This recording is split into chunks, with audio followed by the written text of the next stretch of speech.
Turbo 16. La Turbo 16 et ses nouvelles ambitions, un titre de champion du monde des constructeurs. 3 voitures engagées, 3 pilotes de choix. Leader incontesté Harry Vatanen, le Finlandais, ici en compagnie de son copilote, l'Irlandais Terry Harriman. Vatanen a débuté sa carrière en 1971 à 19 ans sur Opel Kadett. Aujourd'hui, il possède un impressionnant palmarès.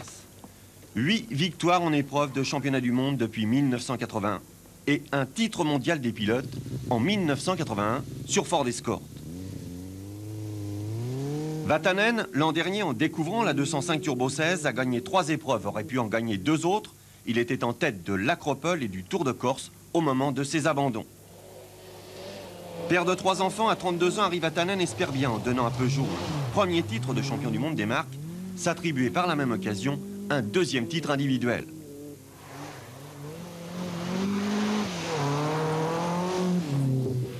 Ici, dans la spéciale du col de Saint-Raphaël, Vatanen montre qu'il fait corps avec sa voiture. La neige, c'est un vrai régal pour lui.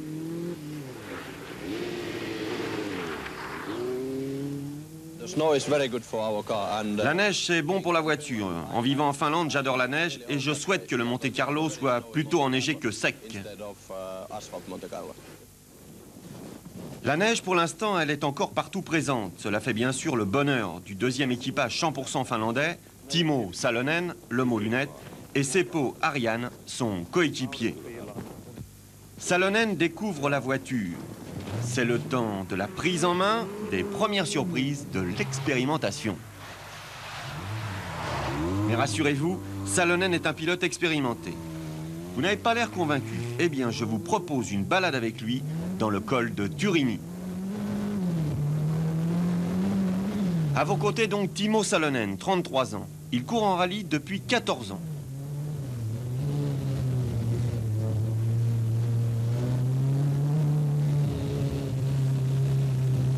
Deux victoires en championnat du monde, 79 la Nouvelle-Zélande, 1981 la Côte d'Ivoire et surtout de nombreuses places d'honneur. Exemple l'an dernier, 4e à l'Acropole, 6e en Nouvelle-Zélande.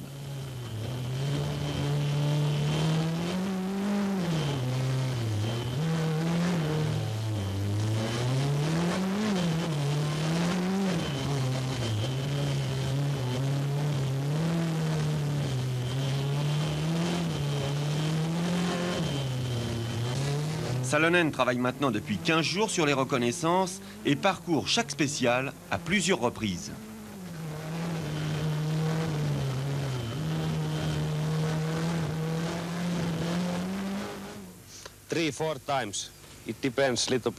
Trois, quatre fois, cela dépend des spéciales.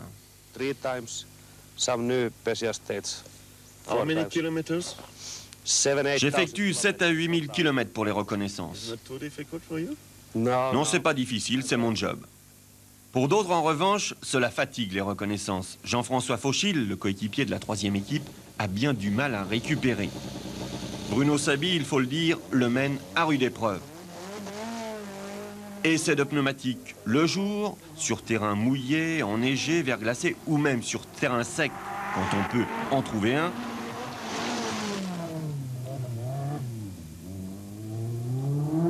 Essai de gomme la nuit, expérience multiple donc sur terrain varié.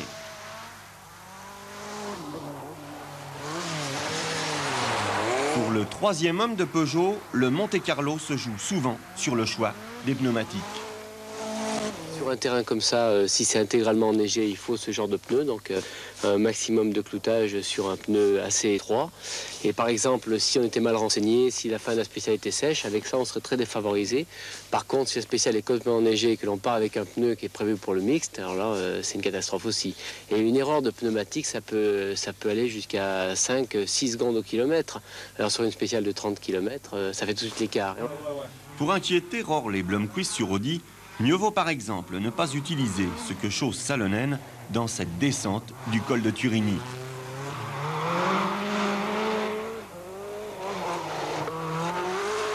Le bon choix trouvé, on peut se demander alors si la 205 Turbo 16 peut être battue. Il y a bien des défauts cette voiture. Ah, les défauts. Jusqu'à présent, Dans les rallyes, c'est-à-dire les épreuves sur route, il existe deux catégories de voitures. Les deux roues motrices comme la Lancia. Il y aura deux Lancia cette année avec Toivonen et Biatzon. Regardez avec quelle difficulté la voiture reprend sa vitesse pour sortir de l'épingle. Autre technologie, les quatre roues motrices. Là, la transmission intégrale joue parfaitement son rôle et l'Audi perd le moins de temps possible. Le champion du monde Blomqvist et Walter Röhrl, vainqueur l'an dernier à Monte-Carlo, défendront les couleurs de la marque allemande. Performance oblige, les quatre roues motrices se multiplient et se généralisent. Peugeot, avec la 205 Turbo 16, mise cette année sur le championnat du monde des rallyes. Il y a plus de 10 ans qu'une marque française n'a pas obtenu ce titre. Peugeot engage 3 voitures avec les Scandinaves Vatainen et Salonen et le Français Bruno Sabi qui vient de terminer ses reconnaissances. les reconnaissances de Monte-Carlo sont un peu particulières compte tenu du changement relativement important du terrain entre les reconnaissances et le rallye. Rien ne sert de toute façon d'apprendre par cœur puisque le terrain évolue trop par rapport aux reconnaissances. 4 roues motrices également pour Citroën, Visa pour la neige avec Bamberg, Choma et Jean-Claude Andruet. S'il neige, je pense que l'équipe peut faire un très très bon résultat et même surprendre en fonction de la cylindrée de la voiture. Je crois qu'on peut faire des performances. Non, absolument, avec grand intérêt et je souhaite beaucoup de réussite à la maison Peugeot Talbot Sport parce que je crois qu'ils ont fait beaucoup d'efforts. Bien entendu, les autres, je respecte toutes les...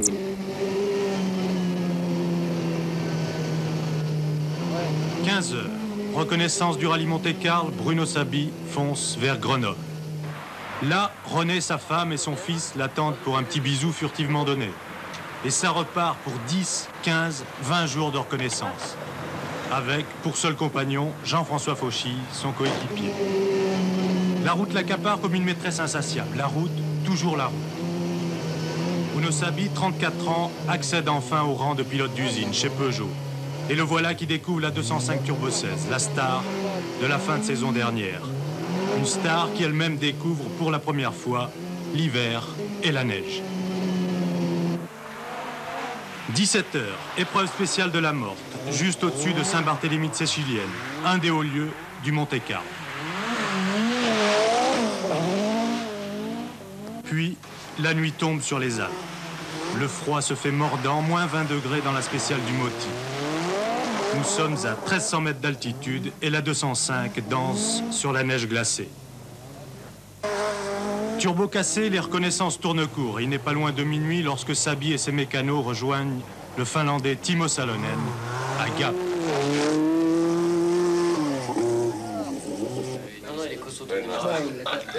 Il est beaucoup question de turbo et d'Ari Vatanen cloué au lit dans un hôpital de Vals-les-Bains pour des ennuis vertébraux. À l'aube, on répare pour repartir. Il faut combien de temps pour en changer un turbo?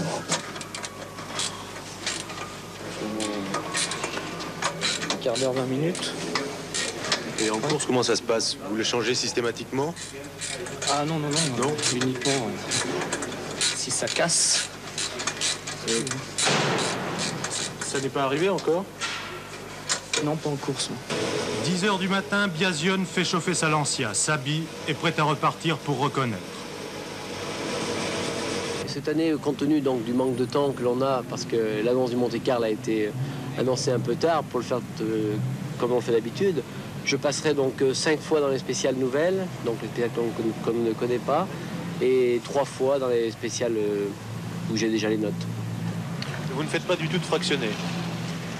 Non, on fait la spéciale complète en général, mais les reconnaissances de Monte-Carlo sont un peu particulières compte tenu du changement relativement important du terrain entre les reconnaissances et le rallye. Rien ne sert de toute façon d'apprendre par cœur puisque le terrain évolue trop par rapport aux reconnaissances.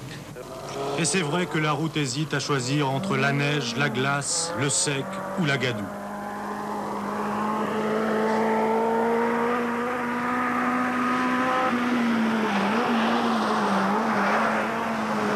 Et avec ça, il faut toujours aller de plus en plus vite.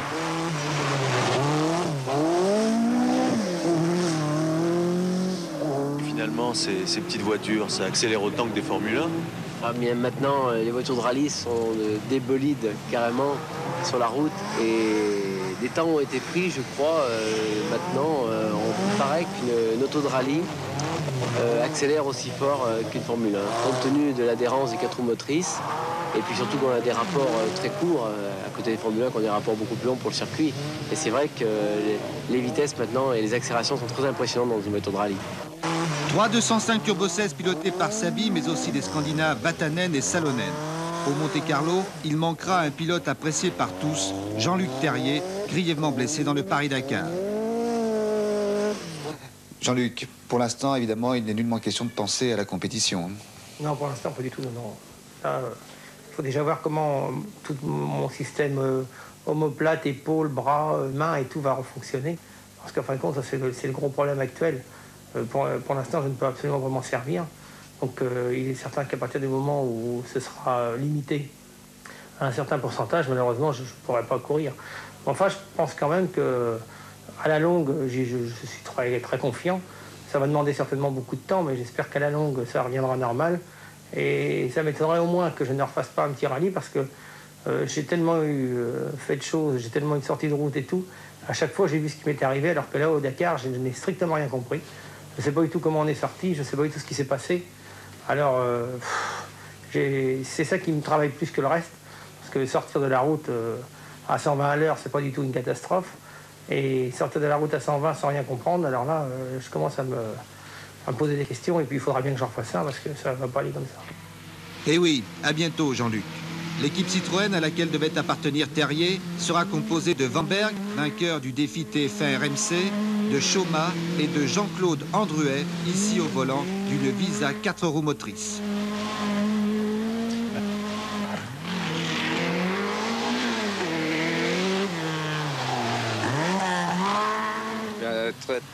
Très agréable, je suis enthousiaste. Il y a une semaine, j'étais pas enthousiaste parce que justement, j'avais pas dans la tête de faire ce rallye.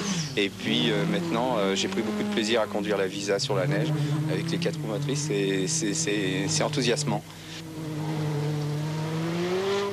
S'il neige, je pense que l'équipe peut faire un très bon résultat et même surprendre en fonction de la cylindrée de la voiture. Je crois qu'on peut faire des performances remarquables. L'équipe Citroën espère que le Monte-Carlo se transformera en une gigantesque bataille de boules de neige. C'est le cas également de Audi, car il est vrai que dans ces conditions, les 4 roues motrices seraient avantagées. L'équipe allemande, largement victorieuse l'an dernier, engage seulement 2 voitures cette année avec Blomqvist et Walter Röhrl. Röhrl, 4 fois vainqueur au Monte-Carlo. En attendant la nouvelle Delta, une seule Lancia officielle sera présente avec au volant Toivonen. Biadzon défendra les couleurs du joli club. Chez Lancia, on attend la fonte des neiges. 150 concurrents ont pris aujourd'hui le départ. On regrettera l'absence de Renault et Opel, mais aussi de Michel Mouton, de Ragnotti, Chatriot, Fréclin, Darniche et bien d'autres. Mais dire que le rallye a failli ne pas avoir lieu, alors de quoi nous plaignons-nous ? C'est au pied de la Tour Eiffel que se sont élancés les 45 équipages qui avaient choisi Paris comme lieu de départ du 53e rallye de Monte-Carlo. Les favoris de l'épreuve, les 3 Peugeot 205 Turbo 16 des Finlandais Vatanen et Salonen et du Français Bruno Saby étaient très entourés par la foule des supporters. Harry Vatanen, pilote numéro 1 de la firme de Sochaux, entend bien faire rugir le lion. Ce que semble craindre effectivement le champion en titre, Audi, qui peut contrarier les projets de l'équipe de Jean Todt avec Röhrl et Blomqvist.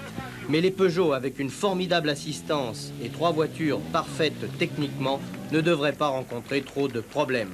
A noter que pour les places d'honneur, Renault avec Snobek sur la R5 Turbo et Citroën avec les Visa 1000 pistes d'Andruet et Vanberg représenteront les couleurs françaises dans cette guerre de 3 que constitue cette 53e édition. Le salon de la chasse, de l'arme... Contraste. Peugeot Talbot Sport, c'est 100 personnes à disposition de 3 équipages dans un immense atelier rue Paulbert à Boulogne-Billancourt. L'écurie numéro 38, c'est 6 personnes dans un petit garage de banlieue pour des derniers préparatifs. Dossard 38, la Samba de Xavier Thuriot et Rémi Levivier. Le 28 décembre dernier, jour du revirement du président Balestre, ils ne croyaient plus en leur chance de participer. Et puis, à 2 jours de la clôture des engagements, c'est le miracle, comme il l'explique à monsieur le curé de Saint-Cloud. fait, il est de série. Oui, c'est vraiment le miracle. Je vous avais dit sur Antenne 2, il y a à peu près 3 semaines, que je ne pensais pas participer au Monte Carlo cette année, puisque je n'avais pas de financement. Et j'ai eu un coup de chance énorme. Mon patron rencontrait un de ses amis. Et cet ami lui a dit, tiens, j'ai vu un jeune type à la télé qui racontait son histoire. Et si je pouvais le joindre, ben je l'aiderais pour ce rallye. Et René Belin, directeur général de Fulmen, spontanément m'a aidé. C'est fabuleux. 50 000 francs donnés par le sponsor, 5 copains qui prennent une semaine de congé pour l'assistance et une voiture prêtée par un ami du Vaucluse. 2 week-ends de reconnaissance avec la voiture de madame, 5000 km et peu de sommeil pour rattraper le temps perdu, pour peaufiner les notes, éviter les fausses notes. À titre d'exemple, il y a 3 ans, j'ai une note qui est arrivée trop tard dans une épreuve de Monte Carlo. Je suis sorti de la route, j'ai fait 5 tonneaux. C'était pas avec Rémi. C'est pas avec Rémi, non. C'est un vrai rébus, j'y comprends pas grand-chose. Couteau, 30 GB, PL 80, ça veut dire quoi, ça? Ben, je vais vous expliquer. 30, c'est une distance que l'on évalue. Gauche, bon, plonge. C'est un virage qui est bon, qui plonge à la corde. 30, c'est une autre distance. Vous n'avez peut-être pas bien compris, mais rassurez-vous, l'essentiel est qu'ils se comprennent tous deux. Premier de sa catégorie, l'an dernier, Xavier n'a pas manqué un Monte Carlo depuis 1980. Grenoblois d'origine, sa passion remonte à son enfance quand il voyait passer les concurrents dans le massif de la Chartreuse. À cette époque, il pilotait déjà, mais des petites voitures.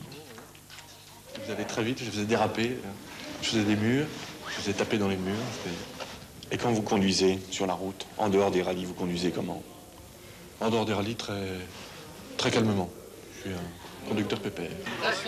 Voilà donc Xavier parti pour des vacances d'une semaine qui personnellement lui coûteront 25 000 francs. C'est cher, mais la passion n'a pas de prix. Alors, bonnes vacances Xavier et surtout, bonne route.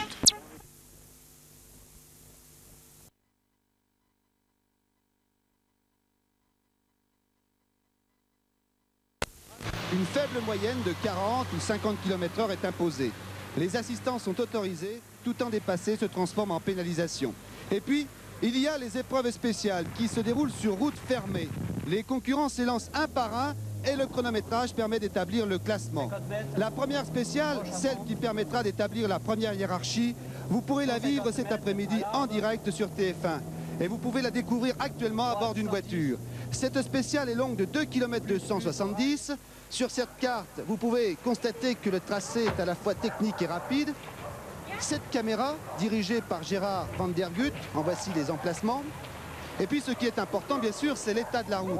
Alors la neige a fondu durant les dernières 48 heures, mais là, pour l'instant, la route est très humide. Nous sommes au départ et en haut de l'arrivée, la route est très verglacée. Et puis, depuis quelques minutes maintenant, il neige. Alors rendez-vous en compagnie de Jean-Michel Lelio et Bernard Darny cet après-midi. Espérons que pour cette première... Où, une fois n'est pas coutume, il n'y a pas de neige et la route est humide, certes, mais non pas glissante. Donc je vous ai dit à 7 Blomqvist, à 15h10 Vatanen, à 15h13 Rorl, à 15h16 Toivonen, 15h19 Biazion, à 15h22 Salonen, 15h25 Andruet, 15h28 Sabi, 15h31 Chin, 15h34 Snobek, etc., etc. Alors que Blomqvist est arrivé déjà, j'allais dire dans ses plots de départ, un petit favori d'après les conditions de route aujourd'hui, eh bien une préférence pour les Lancia Rally avec Bernard Giroux qui est près de Blomqvist et dans quelques instants on se retrouvera en direct avec vous, Didier Roustan. Oui, Bernard. De dîner effectivement dans la Haute-Loire, à proximité de Saint-Étienne, non loin de Lyon, bien que nous fassions ici partie de l'Auvergne, plus précisément dans la province de Lys-Saint-Gelais. Un petit film pour vous montrer ce que c'est que cette région de la Haute-Loire que nous avons découverte lors du repérage de cette émission il y a maintenant 3 semaines, couverte de neige, c'était pratiquement la Finlande. Eh bien non, la neige maintenant a disparu, due au redoux d'ailleurs, elle est retombée jeudi dernier et malheureusement la pluie est venue se mêler à ce froid qui avait un petit peu disparu ces derniers jours, si bien qu'on se retrouve sur une piste non pas sèche mais en tout cas humide, où les voitures, en tout cas étant donné leur puissance, nous promettent un très très beau spectacle tout à l'heure. Je vous l'ai dit, ce sera une première dans l'histoire de la télévision, avec une foule considérable, là aussi un peu comme au championnat de France de cyclocross dont vous parlez Potra il y a un instant, qui est venu se lever contre les talus de cette spéciale et tout de suite la vue du village préparé par les caméras de Bernard Demain et puis le petit historique de cet endroit sur le plan géographique. S'il vous plaît, monsieur Gérard Van der Gut, voilà. Dunière, je vous l'ai dit, c'est une petite bourgade de, pas beaucoup, 3200 habitants, 800 mètres d'altitude, avec en particulier sur le plan historique une chapelle, une église du XIIe siècle de style roman. Province de Lys-Saint-Gelais, on ne se sent pas tellement auvergnat ici, mais plutôt habitant du Rhône, puisque vous le savez, Saint-Étienne est à moins de 40 km. Nous sommes au sud de Firminy, dans la Haute-Loire plus précisément. Principales industries, le plastique, le fer, le bois que vous voyez. Et puis pourquoi pas aussi les salaisons de Dunière, célèbres avec le jambon à l'os que nous n'avons pas encore eu le temps de goûter. Nous étions pris par la préparation de ce reportage. À côté de Dunière, il y aura aussi l'arrivée de la spéciale et le départ d'une spéciale un peu plus tard. Saint-Bonnet-le-Froid, connu pour son site réservé aux skieurs de fond. Couvert de brume ce matin, car elles ont été prises ce matin, ces images. Et à Saint-Bonnet-le-Froid, un podium animé par nos amis de Radio Monte-Carlo avec TF1 qui permettra à tous les amateurs de vivre déjà la spéciale de Dunière avant de retrouver les véhicules d'assistance qui ont envahi Dunière depuis ce matin. Et maintenant, c'est évidemment dans quelques minutes le départ de la spéciale à 15h07 exactement. Mais plutôt que de vous parler de cette spéciale avec Darniche dans un instant et de détailler la conduite de tous les champions automobiles que nous allons suivre, je vous propose tout de suite de vous mettre au volant avec Pierre Lartigue. Grand pilote, vous le savez, puisqu'il a déjà remporté des victoires, surtout dans les raids. Ce matin, pour nous, il nous a fait la reconnaissance de la spéciale. Gérard Van Der Gut pour l'Artigue. Attention, dans la voiture, une voiture de tourisme, il est vrai. Ça ira beaucoup plus vite tout à l'heure. Écoutez. 50 mètres, gauche à fond. 150 mètres à l'arbre. Droite 110. Plus au rail. Droite sans resserre. 150 mètres au poteau, plus les rails. Droite 80, plus gauche 80 resserre. Plus droite 100, plus gauche 80 bouclier.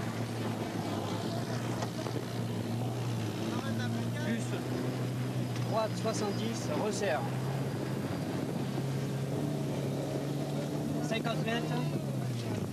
Droite 90, refaire. Plus gauche 110. Plus droite, gauche 80. Resserre.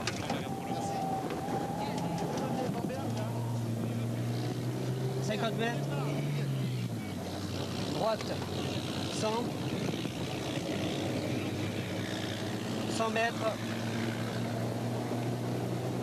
droite 120, plus, droite 80, resserre. 80 mètres, gauche 70, bouclé. 50 mètres, au poteau, plus au panneau, droite à fond. Long. Plus gauche à fond. Arrivé. Voilà donc pour cette spéciale commentée au volant, je le répète, d'une voiture de tourisme. Ça ira beaucoup plus vite dans un instant. Darniche vous le confirmera, par l'Artigue, vainqueur du rallye de l'Atlas en 1984, héros malheureux du rallye Paris-Dakar, tout comme Darniche d'ailleurs, en 1985. Les voitures maintenant, moteur en marche. On a mis les pneus, vraisemblablement des pneus pluie, c'est ce que nous confirmera Giroud tout à l'heure. Un petit mot à Van Der Gut pour lui demander maintenant de nous détailler le dispositif mis en place par la SFP et TF1. La voiture part normalement dans 2 minutes, on a le temps peut-être de voir les caméras. Donc au départ une caméra portable, tout connaître sur l'assistance et l'ambiance avant le départ avec Giroud. Caméra 1 juste derrière, voilà les voitures sur les pneus de départ. Et ensuite la caméra balaye et va rejoindre le premier droite avec une pleine accélération. Bernard, ça ira très très vite déjà. Ça va aller très très fort parce que les voitures maintenant, les voitures modernes de rallye sont toutes très puissantes, avec beaucoup de couple, et elles démarrent très vite, elles sont très très rapidement à une vitesse très élevée. Caméra 3 qui nous permet de détailler vue d'en haut ici et qui ensuite enchaîne avec la caméra 4. Vous le voyez, on a bien fait les choses, pas de public du côté gauche de la route, ce qui nous permet de bien détailler cette spéciale et de voir la sortie des virages, des courbes. Ce ne sont pas des épingles les plus spectaculaires. Caméra 4, on la retrouve, elle prend la voiture à la sortie, nous sommes pas tout à fait à mi-parcours, une spéciale de 2 km 250. Caméra, Gérard va m'aider, caméra 4 toujours. ici, voilà, qui remonte, qui nous prend encore une courbe très très rapide avec une partie, et ça c'est une information de route qui devient sèche maintenant, c'est-à-dire qu'on va peut-être monter des pneus slick, des pneus racing, caméra 5 un peu plus haut après la mi-course. Vous aurez également des temps intermédiaires et le temps final de chaque épreuve, départ de chaque voiture de 3 en 3 minutes. Caméra 6 un peu plus haut, relié en HF avec l'endroit où sont disposés les cars ici au village de Bancel. Et puis caméra 7 la dernière, il a fallu 7 caméras pour faire 2 km 200 de course, et oui c'est ça les moyens techniques. Caméra 6 juste derrière et caméra 7 qui nous amène vers l'arrivée. Bernard Giroux, vous êtes d'après mon chrono à maintenant près de 20 secondes du départ du premier. À vous Bernard. 10 secondes maintenant et Stig Blomqvist va s'élancer sur les 2 km 270 de cette spéciale. 4, 3, 2, 1, 0, c'est parti avec la voiture. Stig Blomqvist, champion du monde, il a 40 minutes et ça va très très vite. Le turbo a parlé, il est parti avec des pneus slick comme la plupart d'ailleurs des pilotes les plus connus, les pilotes de notoriété, des pneus slick, c'est-à-dire des pneus lisses un petit peu comme pour une épreuve de circuit. Ils ont appelé ça des Qualified tires, c'est-à-dire des pneus de qualification. Autant dire que ça va aller très vite. Bernard Darniche, la voiture vient de passer devant nous à 24 secondes. Déjà première constatation. Eh bien moi je pense qu'ils ont quand même peut-être commis une faute avec les slicks en 2 km. Ils n'auront pas le temps de monter vraiment en température. Le spécialiste, le meilleur au monde pour la conduite dite du pied gauche. Je pense qu'il va très rapidement mettre ses pneus en température, mais il n'est pas au meilleur de son adhérence quand même. Il a beaucoup de mal à contrôler la voiture. Petite erreur de pneumatique donc d'après Darniche. Meilleur temps évidemment, 49-25 temps intermédiaire. Vous voyez, les pneus ne sont pas en température, c'est très très net. Ça monte à quelle vitesse là? On ne sait pas, mais ce sont des voitures qui sont à des vitesses élevées d'une façon instantanée, et je pense qu'ils ont certainement fait des pointes à 170 ou 180 à certains moments de l'épreuve. Ça va aller très vite après ce gauche suivi d'un droite qui nous amènera vers l'arrivée. Quand on dit les pneus en température, ça représente quelle température pour un pneumatique? Là, ce sont des pneus traditionnels autour de 30 degrés quand même, autrement en dessous c'est très délicat. Alors le temps à battre, pour ainsi dire, ici était de 1,08. On n'a pas le temps final là, c'est dommage, je crois que c'est 1,23. 1,23,37 nous dit Bernard Daly, temps à battre intermédiaire. On l'a vu, 49 secondes 21 centièmes. Un ralenti ici de Blomqvist. Peut-être une erreur de pneumatique au départ, risquer de monter en slick, c'est-à-dire en pneu pas du tout calculé pour travailler sur l'humide, et on le voit, effectivement des dérapages où on perd des secondes. Oui, c'est sûr, et en plus Stig est un fabuleux pilote de glisse, mais il n'est pas vraiment sur son terrain de prédilection. La route est un peu sèche pour lui quand même. C'est une épreuve extrêmement rapide, très très belle, où il faut avoir des trajectoires le plus tendues possible. Départ avec Giroux, Harry Vatanen, grand favori du Monte-Carlo au volant du 205 Peugeot. Oui, Harry Vatanen, voiture numéro 2. Vainqueur l'an dernier des 1000 lacs, vainqueur aussi au San Remo et au RAC. 3 victoires avec la Peugeot 205 Turbo 16 que tout le monde attend. Des pneus slick, mais vous l'avez dit, il y a un problème de température. Là aussi, Vatanen a essayé de faire chauffer ses pneus, mais a-t-il eu le temps? Ça, c'est une autre question. Regardons comment maintenant il va se concentrer au départ. 30 secondes. Une autre information, Chauche sur Citroën a pris 27 minutes de pénalisation déjà dans le routier. Et puis Gauthier a disparu, donc le numéro 16 ne devrait pas être dans cette émission en direct. Attention, dans quelques secondes, 5 maintenant 15. Pour Harry Vatanen. Le départ. Vous avez remarqué la position des pilotes au volant qui sont très très près justement pour avoir beaucoup de force dans les bras. Attention pour le départ. Le coéquipier va déclencher son chronomètre. 4, 3, 2, 1. C'est parti pour la 205 Turbo 16 de Harry Vatanen. Temps à battre, nous l'avons dit, 49 secondes 21 centièmes ou 25 centièmes. Le temps d'ailleurs noté par notre ami. Il est plus vite, il est plus vite. Il est nettement plus vite. Alors on a affaire aussi à une 4 roues motrices comme tout à l'heure. Et quelle option de pneus Bernard Giroux au départ là? Des pneus slick, mais je crois que Harry Vatanen a été beaucoup plus prudent que les pilotes de chez Audi, car ces pneus étaient beaucoup plus usés, donc beaucoup plus utilisés. C'est-à-dire qu'il a eu le temps de les faire chauffer, ce qui explique sans doute la différence de vitesse, mais il faut dire aussi que la Turbo 16 est très agile, on l'a vu dans les autres rallyes, et maintenant très performante. Attention pour le temps intermédiaire, 49-25. Vatanen, voiture numéro 2, je vous l'ai dit, grand favori. 48-68. Ouais, mais je l'avais tout de suite vu, c'est très très net. 57 centièmes de mieux. C'est énorme hein, sur un parcours de là en temps intermédiaire, je pense 1 km et des poussières. Oui. C'est énorme, il y a une grosse différence. Oui, c'est énorme. Une demi-seconde. Oh, à ce multiplié par le niveau, spécial. oui, à ce niveau de la compétition, c'est énorme. Vatanen, La voiture a l'air parfaitement bien équilibrée. Vous avez vu, elle a souviré un tout petit peu. Elle est très efficace, c'est évident. quand on monte avec des slicks, on recherche les endroits où la route est sèche, je suppose. Oui, bien sûr, il faut absolument éviter les coulées d'eau parce que le pneu ne peut pas évacuer justement cette pellicule d'eau et ça peut devenir très dangereux à la limite. Meilleur temps, 1:22,90 pour donc Harry Vatanen, c'est pas loin, 1:23,37, ça fait 47 centièmes de seconde, c'est dire que l'Audi finalement a trouvé la bonne température des pneus sur le haut du parcours, oui, ça. Et finalement a refait une partie de son retard. C'est ça, et il faut voir que l'Audi, je pense, sur un terrain comme celui-ci, a fait d'énormes progrès par rapport à l'année dernière. Ils ont beaucoup travaillé cet hiver, je pense. Vous voyez la voiture qui souvire? Oui. Là, il a perdu un peu de temps, c'est évident, il a été un peu trop loin dans le sous-virage. Et le contre-braquage pour repartir. Départ à 13 maintenant, derrière, encore une Audi Quattro, l'un des grands favoris, 4 fois vainqueur du Monte-Carlo. À ses côtés, Bernard Giroux, Walter Röhrl. Walter Röhrl, ancien skieur, ancien sacristain également, devenu pilote, champion du monde en 83, 4 fois vainqueur à Monte-Carlo, vous l'avez dit, mais avec 4 voitures différentes, en 80 sur une Fiat, en 82 sur une Opel, en 83 sur une Lancia et l'an dernier sur une Audi. Je suppose qu'il aurait bien voulu peut-être changer d'équipe, passer chez Peugeot pour réussir la passe de 5. La Walter Röhrl va s'élancer dans 30 secondes, toujours avec des pneus slick, des pneus similaires. Voici maintenant les notes, où ce que va égrener le coéquipier. Et puis en ce qui concerne les pneumatiques, des pneus slicks, c'est-à-dire des pneus lisses un petit peu comme ils sont utilisés en Formule 1. La piste est toujours humide, mais elle s'assèche déjà avec la température de plus en plus ambiante, de plus en plus élevée. Tout ça est relatif. 4, 3, 2, 1, Très beau départ. Très beau départ, on n'a pas Non, très beau départ. Est-ce qu'entre le moment où tout à l'heure la première Audi est partie, c'est-à-dire celle de Blomqvist et celle de Röhrl s'élance, on a eu le temps déjà de s'échanger des informations? Je ne pense pas. Non, c'est pas possible. Et les voitures sont dans la zone où on ne peut plus intervenir au niveau de l'assistance. Donc les pneus sont montés de façon définitive. Ça ratatouille un peu, Bernard. C'est normal, c'est le rupteur. Ils sont tous au rupteur parce qu'on n'a pas le temps actuellement avec ces voitures-là maintenant de regarder sur le tour. Donc on se sert du rupteur comme limiteur. Et puis c'est pour éviter ça. Il est réglé à 8200 tours sur les Audi Quattro Sport. Voilà, et on ne peut pas aller au-delà. Et ça évite les problèmes justement de contour et de sur-régime. Bernard Dely, temps à battre à mi-parcours.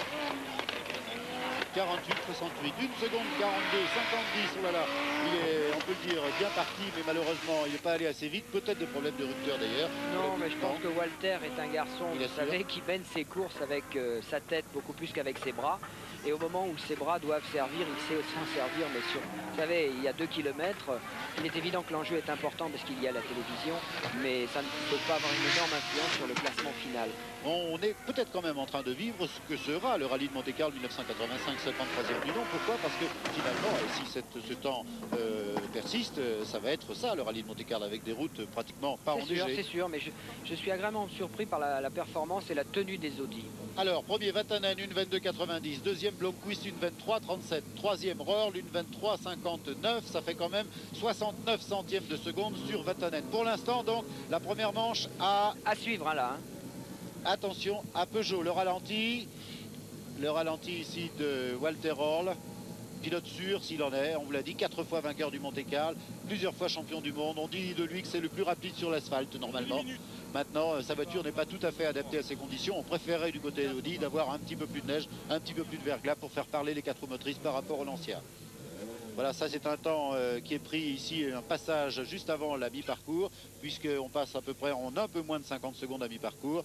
Et ça glisse pas tellement. Non, mais ils ont des problèmes de suspension parce qu'ils ont été certainement obligés de choisir une suspension intermédiaire.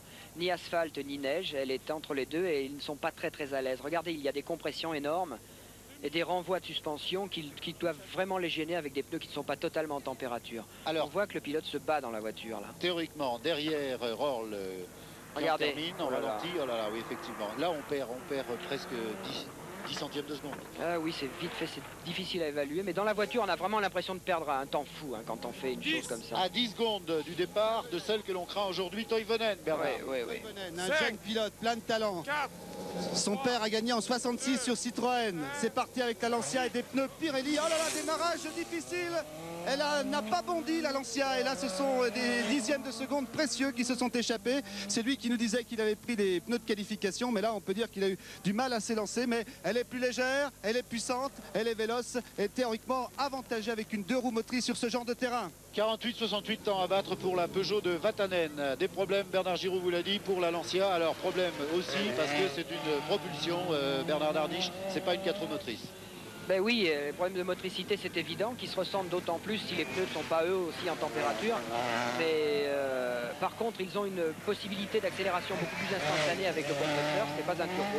La puissance est vraiment à très très bas régime et ça peut compenser des problèmes de difficulté de pilotage au niveau de la glisse. Il n'a pas l'air très à l'aise. Hein. Pourquoi on le voit? Parce que les pneus aussi, certainement des pneus, des problèmes de mise en température des pneus et peut-être aussi des problèmes de suspension. Une personne ne s'attendait à trouver un terrain aussi sec. Il est même très mal. Il est même très très mal. C'est très net. On voit qu'il est très mal à l'aise dans la voiture. Alors c'est un terrain qui théoriquement, oui. La Lancia aurait dû être. Ils ont peut-être fait une énorme erreur de pneu. Oui, ça arrive aussi. Vous savez que le pneu est prépondérant. Alors, ils sont partis en slick. Vous nous confirmez, Bernard, qu'ils sont partis en slick. Puis vous savez que dans le rallye de Monte-Carlo, on assiste avant tout à une formidable bataille de manufacturiers. Le manufacturier est très différent de ceux des Audi et des Peugeot. Oui, c'est Pirelli, alors que Audi et Peugeot, c'est Michelin. Alors, Vatanen, une mètre de 90, Blomqvist, une 23,37, Rohrl, une 23,59 et une 30,40. Oh là là, ça fait déjà 8 secondes de perdu par la Lancia par rapport à Vatanen. Oui, Bernard. C'est une énorme surprise. Côté Philippe Vanberg, là, qui est sorti de la voiture, vous savez que c'est le vainqueur du défi TF1 RMC. Il regarde l'écran de contrôle qui est près de nous. Qu'en pensez-vous, Philippe? C'est impressionnant, malheureusement c'est sec pour le spectacle et c'est la première course donc ça va pas très vite, mais enfin c'est assez passionnant, il faut bien suivre le chronomètre et les partiels. La Lancia au ralenti ici. Ouais, c'est très joli à voir. Vous avez des informations sur la course? Vous avez choisi, je crois, un type de pneu différent? On prend pas en Racing T1 Michelin. Donc pneu pluie? Non, pneu Racing. Ouais, pas slick mais Racing. Ouais. Moi je pense qu'ils font tous une erreur, moi je serais parti en pneu pluie. Hein. Attention maintenant, c'est Piazzone avec une autre Lancia, mais une Lancia privée. On regrettera d'ailleurs qu'il n'y ait qu'une seule Lancia au départ cette année, mais on attend l'arrivée de la Delta S4 au rallye des 1000 Lacs. Piazzone avec une voiture engagé par le Joli Club. Le Joli Club qui est une entreprise de jeux en Italie et qui sponsorise beaucoup les courses automobiles. Dans quelques secondes, Biazione, grand espoir d'ailleurs du sport mécanique italien. C'est un petit peu la vocation, c'est la vocation de cette équipe du Joli Club d'essayer de trouver des talents futurs. Biazione va s'élancer, on ne le connaît pas beaucoup, mais il est très brillant. C'est parti maintenant, du mal, toujours comme tout à l'heure. Tout ça pour une question évidemment de motricité. Exactement, et des pneus, on vous l'a dit, des pneus qui ne sont pas à température immédiatement. Alors, un petit coup de frein ici, c'est habituel sur les voitures parce qu'il y a quand même à droite qui est quand même en train de se refermer. Oh là là, très mal à l'aise aussi. Et oui, c'est comme Toivonen. Hein. Ouais. Je pense qu'il y a des problèmes énormes parce que, vous savez, on n'a pas l'habitude en compétition actuellement de faire des épreuves de 2 km. On est un peu perdu parce que 2 km, c'est à peu près approximativement le temps qu'il faut pour mettre vraiment les pneus à un niveau opérationnel. On peut pas dire aussi que le temps qu'il faut pour mettre les zones opérationnelles. Aussi, parce que c'est la première épreuve. Ils ont passé la nuit dans la voiture. On a les bras un peu rouillés, on n'est pas chaud. Et puis c'est quand même, vous savez, c'est lourd de conséquences. Faire une blague devant la télévision, un tête à queue ou sortir la voiture sur 2 km, on ne peut pas se permettre. 4e temps pour Biazzone qui fait un peu mieux que celui qui le précédait, à savoir Toivonen. J'ai l'impression qu'il va faire pour l'instant le 4e temps. À surveiller donc le temps total, le meilleur toujours de Vatanen en une 22,90. Rappelons que Blomqvist a fait une 23,37, Rohrl une 23,59, Toivonen une 30,40. Oui. Une information avec l'autre Peugeot, une information avec l'autre Peugeot de Salomon, la nouvelle recrue de l'équipe française. Il y a des pneus sculptés et en plus des pneus clous. Pourquoi? Parce qu'après, il y a des pneus clous. Là, il risque d'être un peu trop lent, on peut le voir, des tout petits clous. Et pourquoi, justement, a-t-il chaussé ce genre de pneumatique? Car il n'y a pas beaucoup de temps entre les deux spéciales. Celle de Dunière, voilà maintenant, Gérard Van Der Gut nous le montre, toutes les sculptures et les clous.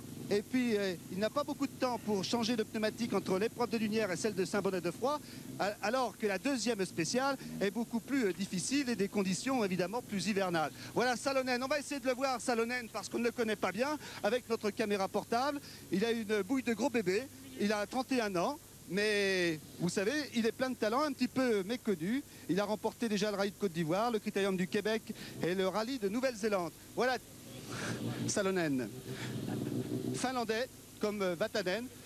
Jean-Todt nous a dit qu'il fallait justement beaucoup compter sur ce pilote. Eh bien, nous allons le voir maintenant, mais on vous l'a dit, type de pneumatique complètement différent. Oui, mais on veut dire qu'on met pas les billes dans le même panier. Oui, puis on va tous en profiter parce que je pense que ça va être beaucoup plus spectaculaire. Le pilote va pouvoir attaquer sans retenue. Le pneu est beaucoup plus facile à conduire. L'efficacité, je pense, sera moins grande. Mais au niveau de la facilité, il peut se récupérer sur le temps. Parce qu'il va être sans retenue, sans peur de sous-virer, sans peur de faire une blague. Peut-être en limite, il va faire un très bon temps. Sur 2 km, il peut être très très opérationnel avec ce genre de pneumatique aussi bien. Et vous savez, quand on demande à Vatanen quels sont tes adversaires les plus dangereux, il dit j'ai l'impression que Salonen peut aller plus vite que moi sur certaines spéciales. On va le voir tout de suite, en tout cas pour Salonen. Temps battre. Il a loupé son départ. Il a loupé son départ. Pourquoi, Bernard? Je vais vous le dire. Il a essayé de démarrer avec le frein à main. Et il a hésité, il a vraiment manqué son départ parce que le frein à main s'est coincé. Il a fait donc monter son moteur en tour et puis il a lâché d'un seul coup le frein à main, mais celui-ci n'est pas allé jusqu'au bout, ce qui lui a fait rater son départ. Alors on va voir le côté spectaculaire annoncé tout à l'heure par Bernard Daniche avec des pneus cloutés. C'est la première voiture qui s'élance en clouté d'ailleurs, une option assez surprenante, mais quand on sait... Regardez. Alors voilà. Ça c'est du beau spectacle. Et au niveau de la facilité, peut-être qu'il va se récupérer. Parce que vous savez, avant tout, ce qui compte, c'est quand même être certain de ne pas sortir. Et là, il attaque sans retenue, c'est très net. C'est joli à voir. Il aurait fallu que ce soit comme ça tout le long. On aurait dû obliger les pilotes à partir avec des pneus à clous. Ah oui, mais là, on va pas quand même mettre notre nez dans le choix des pneumatiques. Parce que le Monte-Carlo ne fait que commencer. Vous savez qu'un rallye peut se jouer suivant les bons choix. Par contre, c'est une inefficacité totale. Oui. Et ça permet de faire comprendre aux spectateurs que quelquefois les pilotes qui sont très spectaculaires ne sont pas les plus efficaces. On en a une preuve flagrante et une démonstration absolue. Avec le plus mauvais temps détenu jusqu'à présent par Toivonen sur la Lancia en 54-32 et encore plus loin pour Salonen, mais on comprend pourquoi. Il est évident que c'est comme en ski, quand on passe un petit peu à l'extérieur des portes de direction ou à l'extérieur de la trajectoire. Regardez. C'est très très chouette à voir. Ah, c'est les bonnes conditions qu'on aurait dû avoir théoriquement si la neige avait fait son apparition, mais malheureusement, là on n'a rien pu faire. On a quelques influences, on ne va pas jusqu'à là-haut. Mais enfin, c'est un beau spectacle et l'épreuve est très très belle. Une 31-30 pour Salonen, c'est-à-dire 90 centièmes de seconde de plus que Toivonen. Le classement, je vous le répète, premier pour l'instant, une Peugeot, celle de Vatanen en une 22,90. Deuxième Blomqvist, une 23,37. Troisième Röhrl, une 23,59. Quatrième Biazon, une 28,39. Là, il y a des écarts. Cinquième Toivonen pour les deux Lancia, donc c'est la perte d'adhérence totale, une 30,40. Et sixième, celle de Salonen, on sait pourquoi, en une 32 d'après Bernardelli. Une 31,20 je crois. Attendez, on examine là les ralentis pour l'instant. Bernard Giraud, s'il vous plaît, merci. Et voilà, effectivement, des longues glissades où on perd du temps. On perd du temps, mais c'est quand même très spectaculaire, c'est très chouette. Mais il aurait fallu trouver le compromis et je souhaite que Bruno Sabi parte avec des pneus pluie. Alors on va voir s'ils ont changé aussi leur fusil d'épaule chez Peugeot avec Bernard Giraud, puisque maintenant derrière... Andruet, juste quelques mots, il va s'élancer dans quelques secondes. Bien, je pars avec des Racing, c'est la première fois que je conduis la voiture avec des Racing, je n'ai jamais monté encore. Pourquoi il n'a pas laissé ses pneus pluie? Pourquoi il n'a pas laissé ses pneus pluie? Mais non, mais ce sont des Racing pluie en réalité. Oui, ce sont des mix en vérité. Ah bon, ok, alors il a la bonne montre. Et c'est peut-être justement la bonne montre que il a la bonne montre. Vous évoquiez tout à l'heure. Attention, dans 10 secondes, Jean-Claude Andruet, toujours très spectaculaire. Voilà. Toujours bien aimé du public. Attention. Andruet sur Visa rate son départ. Oh là là, les secondes, les dixièmes. Oh là, dommage. Mais vous l'avez vu, difficulté pour Jean-Claude Andruet de démarrer. Et finalement, le départ sur une épreuve aussi courte est primordial. Bernard Darniche, le problème pour ces voitures, c'est qu'il faudrait beaucoup de neige. Il n'y a pas assez de chevaux. Mais bien sûr, il n'y a pas besoin de freiner. Il est à fond partout. Et c'est évident que la facilité de conduite est visuel, mais le problème c'est que je crois que les voitures font quelque chose comme 130 chevaux. Il est évident qu'il y a beaucoup de bouts droits où ils sont... C'est-à-dire près de 200 de moins que les Lancia et les Peugeot. Mais quelquefois, de toute façon, il y aura des épreuves comme Saint-Bonnet-le-Froid où ils vont faire des très très bons temps parce que la voiture est très bien équilibrée, très efficace. Et je pense que dans ce genre d'endroit où c'est très sinueux, où la puissance ne peut pas être appliquée, ils vont faire des très bons temps avec ces voitures. D'ailleurs, on l'a vu au Paris-Dakar avec notre malheureux Jean-Luc Terrier. Il faisait des temps fantastiques avec cette voiture. Tiens, on en profite pour dire bonjour Jean-Luc. Et puis rétablis ta vie, tu nous manques là sur les routes du rallye. Alors, on voit le manque de puissance évident. Là, on a l'impression, suivant l'expression consacrée, qu'il se traîne un peu. Eh oui, il se traîne. Enfin, la voiture se traîne parce que le pilote au volant est loin de se traîner lui-même. Ouais. Il est au maximum, là, des possibilités de la voiture? Ah, je pense qu'il est en train de faire un trou dans le plancher avec le pied droit. Alors, j'ai pas regardé le temps intermédiaire. Jean-Loup Bernardelli, 56-78. Oh là là, ça fait 8 secondes de plus que Vatanen, évidemment, ça se sent. Et le temps final, temps d'Andruet, est-ce qu'il sera supérieur à celui de Salonen? Je le crois. Mais oui, c'était 1:31:30 pour le plus mauvais temps. 1:36:16, 1:36:16 pour Andruet. Ça représente quand même 14 secondes sur 2 km 200. 14 secondes de différence. Là, on voit la différence de puissance. Hein. C'est énorme. Ah, Bruno Sabi. Je suis avec Bruno Sabi, là, qui va s'élancer. Bruno, des pneus slick, des pneus lisses, c'est une surprise. Oui, effectivement, on a mis une gomme très tendre. Je crois que ça doit être quand même la monte idéale. Il n'y a pas de flaque apparemment, donc dans ces conditions, il vaut mieux partir en slick. Est-ce qu'il y a des consignes de course chez Peugeot dans ce début de rallye? Non, il n'y en a pas pour le moment. En fonction du déroulement de la course, il y en aura peut-être. Voilà, on va maintenant laisser le soin à Bruno Sabi de se concentrer. À ses côtés, Jean-François Fauchil, un des meilleurs copilotes actuellement sur le plan français. C'est la première course de Bruno Sabi avec cette 205 Turbo 16. Je crois qu'il est très heureux. Il concrétise un rêve, une grande ambition. Et là, je pense qu'il va vouloir briller sur ses routes, sur ses terres. Dans 30 secondes, il va s'élancer. C'est un instant très très important pour lui, surtout dans la suite de sa carrière. À quoi pense un pilote à ce moment-là? Bien, avant tout, à ne pas faire de blagues, parce que vous savez, le principal ennemi dans une voiture, c'est quand même le pilote et le coéquipier. On est en premier lieu susceptible de faire une énorme boulette, et ça, on ne voudrait pas le faire. On ne veut jamais avoir à se reprocher. Alors, vous savez que pour l'instant, c'est pas évident pour les Peugeot. Vatanen est certes en tête, mais ensuite Salonen avec ses clous est assez loin. Et Sabi lui prend une option mixte, j'allais dire. Bien parti. Excellent départ de Bruno Sabi, on l'a vu. Hein. Il a bien fait monter son moteur en tour et hop, l'embrayage. D'ailleurs, je pense que l'embrayage, c'est quand même une question très importante, Bernard Darniche. Là, il faut faire attention dans les départs, car le rallye est encore long et c'est un point très sensible. Oui, mais vous savez, les embrayages sont incassables dans des conditions comme celles du rallye Monte-Carlo. Il n'y a pas de sable et pas de poussière, donc c'est incassable. Mais là, Bruno Sabi, je pense, est en train de faire un très bon temps. D'autant plus que les voitures qui sont passées ont quand même très sensiblement asséché la route. Les trajectoires commencent à se dessiner.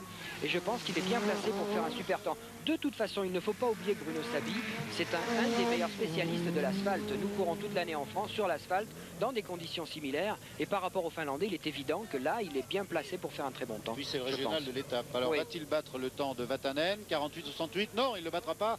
Mais il est quatrième, 50-26. Il est bien parti pourtant, mais a-t-il trouvé tout de suite toute la puissance? Je ne sais pas. En tout cas, il faudrait qu'il termine très vite pour aller se placer juste derrière son leader. C'est quand même son leader, puisque Sabi vient juste d'être engagé par Peugeot Talbot Sport cette année pour le championnat du monde 85, et qu'il ne fera pas d'ailleurs tous les rallyes de championnat du monde, mais uniquement certains. Alors, Vatanen, 1:22:90. Moi, je mets Sabi, si ça se passe bien, vers le haut, en deuxième ou troisième position d'après son temps intermédiaire. Et là, non plus, c'est pas très spectaculaire, Bernard. Ça passe vite. On en revient toujours au même. Et Bruno Sabi, personnellement, n'avait pas vu l'épreuve telle qu'elle était, mais je pense que tous après coup vont avoir regretté de ne pas avoir monté des pneus pluie. C'est évident parce que sur 2 km, je ne vois pas un slick capable de monter en température dans des conditions pareilles, au niveau de la température extérieure et au niveau de la température même de la route et du sol mouillé. Est-ce qu'on peut dire déjà, d'après ces résultats, premier Vatanen, deuxième Blomqvist, troisième Röhrl, quatrième Sabi, car c'est le quatrième temps à 2 secondes de Vatanen qu'il vient de signer, que le Monte-Carlo se présente, d'après ce qu'on pensait d'ailleurs, alors que vous suivez le ralenti ici de Sabi vers une bagarre entre Peugeot Talbot Sport et Audi Quattro. C'est évident, ce sont les voitures actuellement qui sont les voitures les plus modernes. Peugeot a la dernière voiture arrivée sur le marché au niveau de la technique, et il est évident que c'est la voiture à battre. Mais Audi, vous savez, a travaillé énormément cet hiver. C'est une voiture qui a un fort potentiel, un moteur fantastiquement puissant, qui manque certainement de souplesse à bas régime, qui est difficile à conduire. Mais je fais confiance aux pilotes en place. Vous savez, les Blomqvist et Röhrl sont vraiment des surhommes de la conduite, et ils vont donner beaucoup de mal à Peugeot, je pense. Un monsieur qu'on ne connaît pas tellement, Bernard Giroud, Chin avec une Opel. L'Opel, on le sait, vient de s'illustrer dans le Paris-Dakar avec Colsul. Oui, en fait, c'est un pilote monégasque, le premier pilote monégasque qui va s'élancer. Chiné en monégasque, cela veut dire le petit. Chiné est menuisier, mais c'est quand même pas n'importe quel menuisier, c'est le menuisier du Palais Princier. Régulier dans le groupe 2, a l'habitude de terminer donc ses rallyes de Monte-Carlo. Chiné, il est accompagné d'un de ses copains, Gandolfo. C'est c'est le premier amateur, hein, c'est le premier privé finalement ici au départ. 5, attention, 4, Chiné, 3, Chiche. 2, 1, go! Ah, départ difficile. Hein. Alors, là, puissance déjà moins importante et puis en plus, apparemment, problème de motricité. Une voiture conduite vers les premières places par Fréclin en d'autres temps. Bernard Darniche, qu'est-ce qu'elle peut faire, la Manta, ici? C'est une voiture polyvalente qui est bien partout, mais qui n'est pas très bien dans une situation précise. Elle est polyvalente et elle est surtout extrêmement robuste et très fiable. C'est une voiture qui finit partout et il est évident qu'elle est facile à conduire et que sur un ensemble comme on peut trouver sur un Monte Carlo, elle peut accrocher une très très belle place. Gagner certainement pas, où il faudrait qu'il se passe beaucoup de choses, mais c'est une voiture qui peut être très bien placée. Un peu lourde peut-être à manier lorsque le verglas... Non, pas vraiment. C'est une voiture qui est relativement légère quand même, fait autour d'une tonne, le même poids que toutes les autres. Par contre, il est évident, vous l'avez vu au départ, qu'elle a d'énormes problèmes de motricité. Le moteur étant placé à l'avant, beaucoup moins de poids sur l'arrière. Il est évident qu'il a eu beaucoup de mal à s'arracher, comme on dit. Mais on voit à tout moment que l'adhérence est très très faible sur ce sol, que les conditions de conduite sont très difficiles, malgré ce qu'on peut voir. Voyez, c'est très difficile à piloter parce que le sol est mouillé et sec d'une façon intermittente. Et je pense que c'est très difficile. Alors, pour le temps intermédiaire, le plus mauvais de loin depuis le départ, 1 minute 0,24 secondes, ce qui fait quand même 12 secondes de plus que Vatanen. Et ça le mettra vraisemblablement au plus mauvais temps pour l'instant de Chiné. Il n'a pas la voiture pour essayer de rivaliser avec les Peugeot, avec les Audi et même avec les Lancia qui ont quand même réussi à se placer juste derrière les deux premières voitures citées. On ne fera pas de ralenti, me dit Gérard Vandergut sur lui, parce qu'autrement on aura l'impression que la voiture serait arrêtée. Et juste après l'arrivée de la voiture Bernard Giraud, et que nous puissions connaître son temps, c'est Chiné, le Monégasque, 1,41,56. Oh là là, c'est 5 secondes de plus qu'Andruet. Je vous rappelle les temps à battre. Et puis on rejoint Snowbeck avec une Renault et Bernard Giraud. Alors Vatanen, une 22,90, Blomqvist, une 23,37 et Rorl, une 23,59. Snowbeck, il lui reste 1 minute avant de partir. J'ai le temps de vous dire que Sabi est 4 avec une 24,91, Biazon 5 avec une 28,39, Toivonen 6, une 30, Salonen une 31, Andruet une 36 et derrière Chiné avec une 41. Voilà pour les écarts qui existent, vous le voyez, bien que ce soit une spéciale très brève de 2 km 300. Bernard Giraud avec Snowbeck. Danny Snowbeck sur une Renault 5 Turbo. Danny, difficile de lutter contre les 4 roues motrices, mais quand même un espoir. Oui, absolument. C'est une nouvelle génération de voitures. Mais enfin, je dis qu'une bonne R5 Turbo, comme c'est actuellement le cas à la Tour de Corse, peut viser une place à l'arrivée très honorable. Vous êtes un spécialiste du circuit et pourtant vous venez en rallye sans complexe. Pas sans complexe, mais disons que je crois que c'est bien de faire un peu de tout et faire 2-3 épreuves dans l'année, c'est un bon complément pour le circuit. Attention, allez, attention, bientôt le départ dans 15 secondes. On lui ferme la porte. Tiens, voilà, Danny Snowbeck, très éclectique, qui fait du rallye mais aussi de la production, champion de France de production, c'est un préparateur. Dans 5 secondes, il va s'élancer. 3, 2, 1, c'est parti pour Snowbeck. Et on regrettera, Jean-Michel, on regrettera l'absence quand même de voitures d'usine chez Renault à l'occasion de ce rallye de Monte-Carlo. Je sais bien qu'ils ont d'autres objectifs, mais quand même, à l'occasion de cette première en direct, on aurait bien voulu voir leur voiture évoluer. Et puis, on regrettera l'absence d'autres pilotes comme Michel Bouton, Darniche, Fréclin, Béga.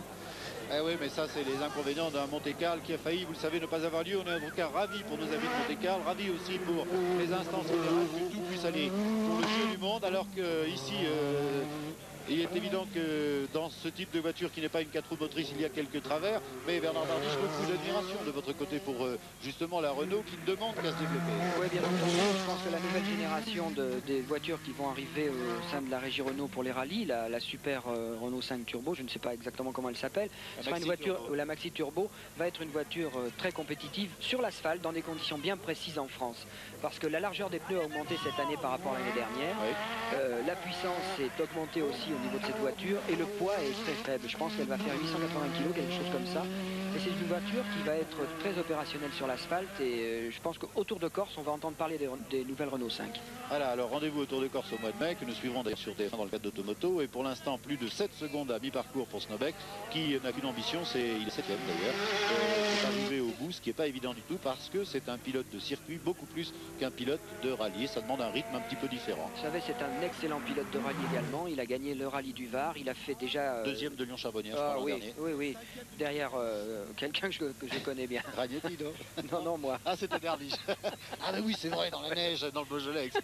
Je m'en souviens. Regardez le ralenti que nous propose Vandergut et nos amis de la SFP TDF qui ont disposé leur caméra au bord de Dunière, au bord de cette route. On ne manque rien de cette ascension.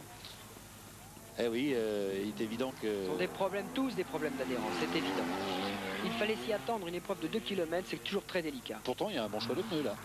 Moi j'aurais mis des pneus pluie, hein. Il n'y en a pas qui a été depuis le départ et je pense qu'ils n'ont pas été dans le vrai. Alors les pneus, on en parle beaucoup, ça surprend peut-être les téléspectateurs. Une erreur de pneu, ça vaut 3-4 secondes sur 2 sur km. un non, ça fait 2 secondes, une kilomètre je pense, hein, là. Derrière Snowbeck, Bochef sur une Ford Escort, groupe A cette fois. C'est la première groupe A? Non, il y avait déjà Chin qui s'est lancé avec la groupe A de l'Opel Manta. La groupe A, donc un peu moins transformée que les groupes B, évidemment, que vous avez vu partir. Et à moins de 30 secondes, je crois, du départ de Bochef. Oui, c'est un luxembourgeois. En fait, il est français, mais il habite au Luxembourg. Il est avec son coéquipier Bubois. Et c'est un pilote essayeur de chez Goodyear. Il fut leader du Monte-Carlo avec une cadette lors de la première spéciale. Il faut dire qu'il y avait de la neige au début lorsque les ténors sont passés. Après, lui, il a évolué sur une route qui était désenneigée. Et là, maintenant, Bochef donc, va s'élancer avec la Ford Escort. Il a pris des pneus mix. Ouais, bah, c'est un bon choix. Voilà, c'est parti pour Bochef. Démarrage timide quand même un petit peu. Ce qu'il faut dire, c'est que le choix du pneu en rallye, c'est un petit peu ce que le fartage est au ski. Voilà. Là, il est complètement handicapé par sa puissance ou son manque de puissance. C'est évident que c'est une voiture. C'est une groupe A, mais ce n'est pas une voiture de course. Elle reste. Ça veut dire combien de chevaux? Quelque chose, je ne sais pas combien elle peut avoir, 140 ou 150 chevaux, quelque chose comme ça. Mais 150. Techniquement, je ne suis pas bien près de toutes ces voitures. Je ne connais pas exactement leurs possibilités, mais il est évident qu'elle n'a pas la puissance de toutes les groupes B qui sont devant. Les voitures qui sont là pour gagner le classement général. Lui est là pour gagner le groupe, pour essayer de le gagner. Mais vous avez vu l'adhérence, c'est beau. On a l'impression de plus grande facilité. C'est évident qu'une voiture, moins elle est puissante, moins elle est efficace, plus elle est facile à conduire.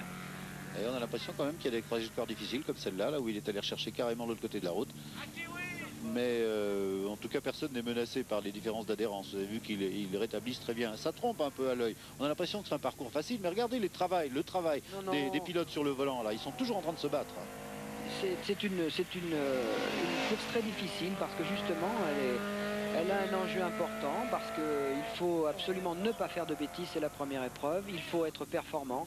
On ne connaît pas le terrain, il peut être piégeux parce que vous savez, eux ne connaissent pas. Les ouvreurs sont passés, mais les ouvreurs sont passés il y a 1 heure ou 2, on ne sait pas. Tout à l'heure, il y avait des petites traces de glisse, de verglas léger. On ne sait pas sur quoi on peut tomber. Et c'est toujours très très délicat dans le démarrage d'un rallye Monte-Carlo d'attaquer vraiment à outrance et d'être... Le pilote n'a pas les bras déliés, hein, comme on dit, c'est évident. Ouais, il n'est pas non plus, lui, monté en température. Hein.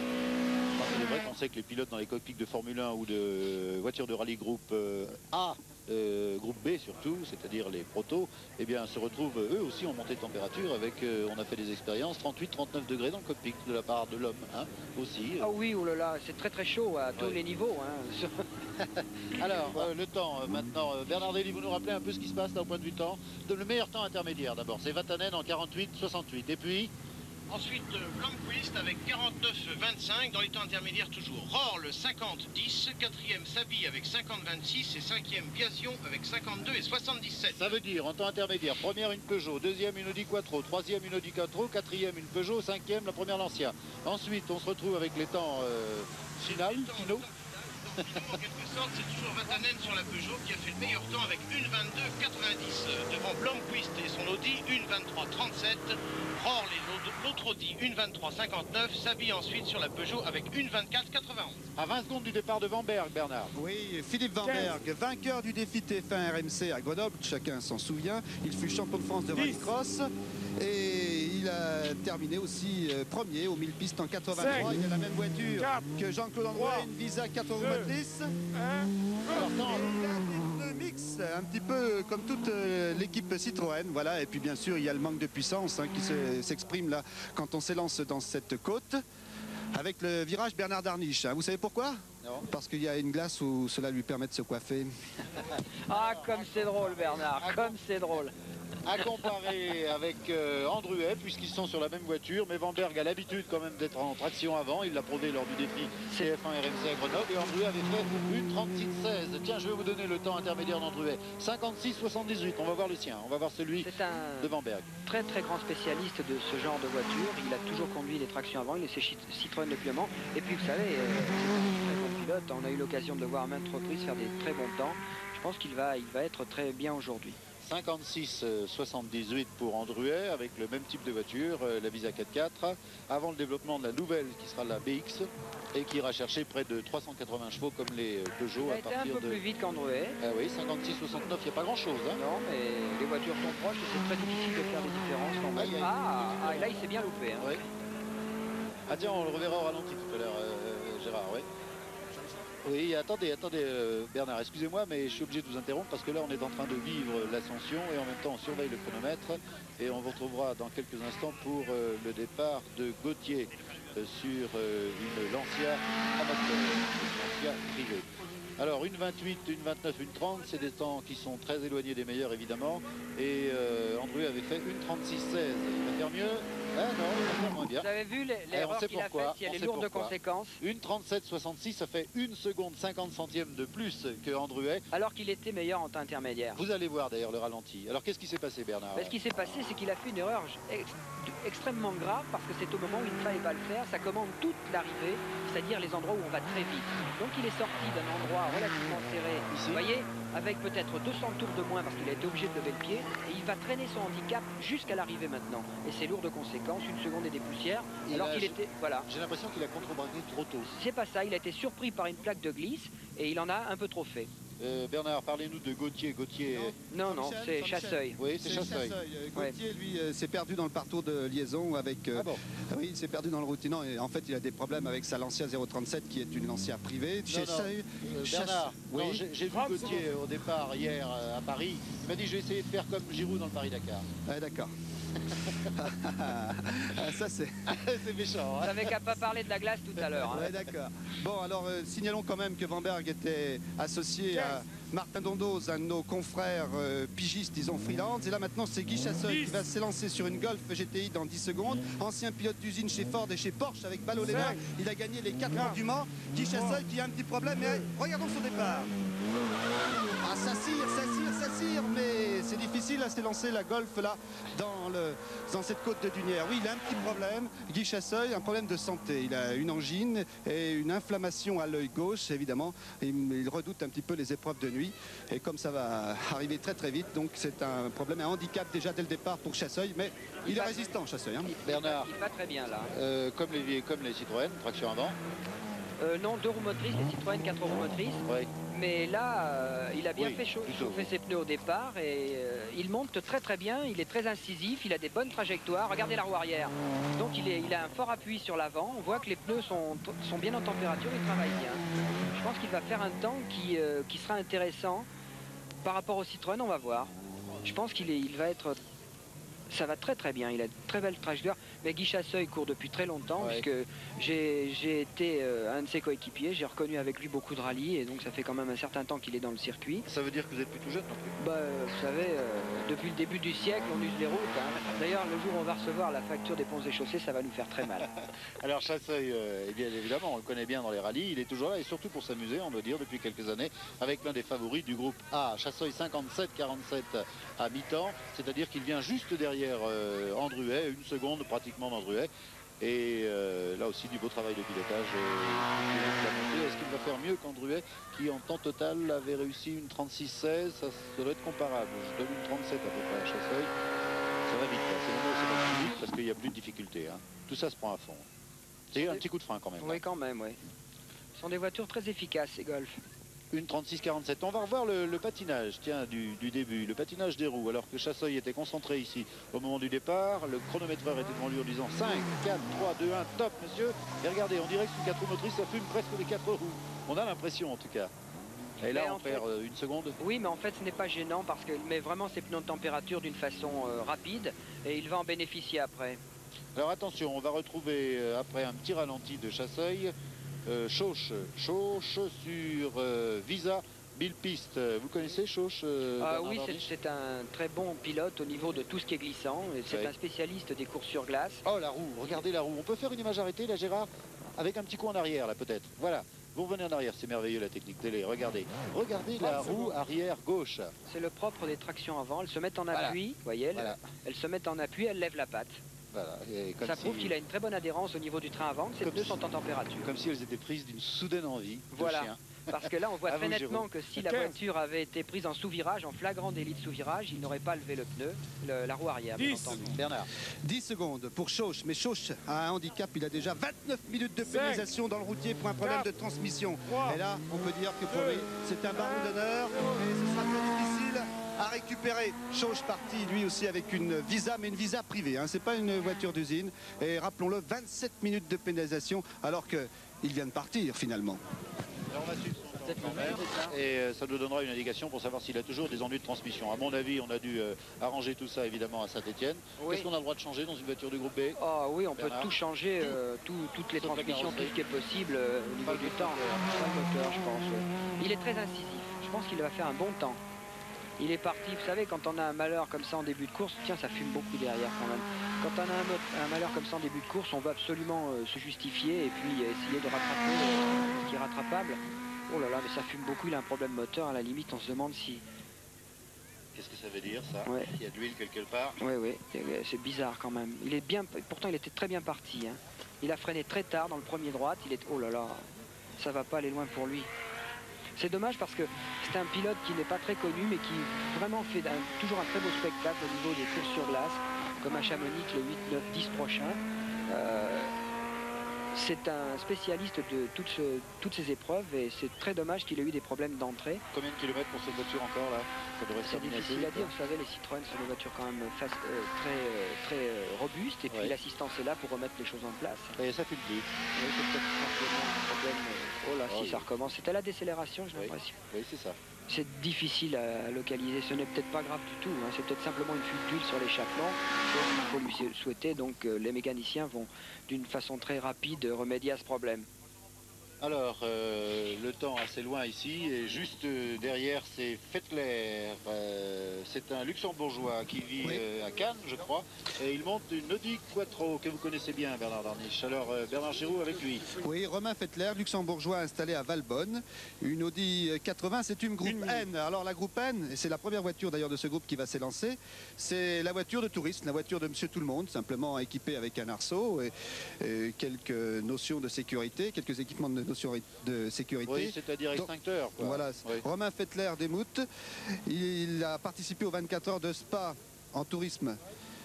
Donc en production aussi, en Capri, aux 24 heures de Spa, il était associé à Paul Belmondo. C'est sa 3e participation Monte-Carlo. Il avait terminé 28e il y a 2 ans, mais c'est surtout un spécialiste, lui, du circuit. Mais comme il habite la région de Monaco, il aime bien aller faire quelques courses dans l'arrière-pays. Et le coéquipier d'Emout va prendre son temps. Ça, c'est la mission du coéquipier pour donner aussitôt le temps de référence, le temps de base à son pilote. Et puis on ne sait jamais, il peut y avoir une erreur de chronométrage, hein, ça arrive dans les épreuves parfois. Alors il est bon que le coéquipier connaisse le vrai temps. 3. Mais de toute façon, vous savez que les coéquipiers font leur classement entre eux, hein. À l'amiable.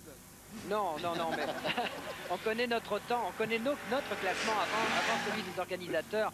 Parce qu'on échange nos temps d'une façon instantanée et on sait exactement où on en est par rapport aux concurrents. Je ne vais pas vous dire le contraire, mon cher Bernard. Alors, d'après ce que Ça disait dépend de la notre... qualité du coéquipier, mon cher Bernard. D'après ce que disait notre confrère l'équipe hier, qui parlait justement de Felter, il faut préciser que c'est là le premier équipage véritablement amateur.